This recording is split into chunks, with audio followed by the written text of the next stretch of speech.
අයිබෝන් අදත් අපි කතා කරන්න බලාපොරොත්තු වෙනවා අලුත් මාතෘකාවක් පිළිබඳව.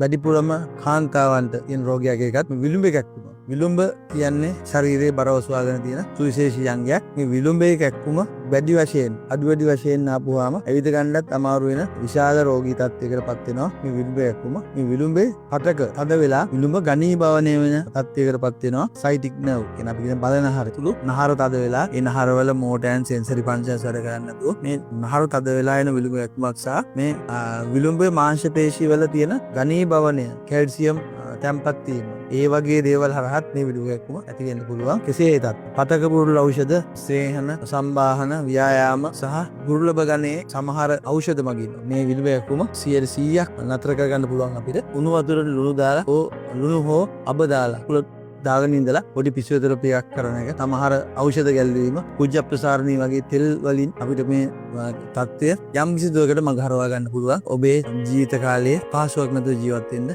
මේ විලුඹ අමාරු වගේ දේවල් දුර කරගන්න විධිමත් වෛද්‍යවරයෙක්, ක්‍රමවත් ප්‍රතිකාර කරන වෛද්‍යවරයෙක් යොමු වෙන්න කියලා පිළිලා හිතනවා.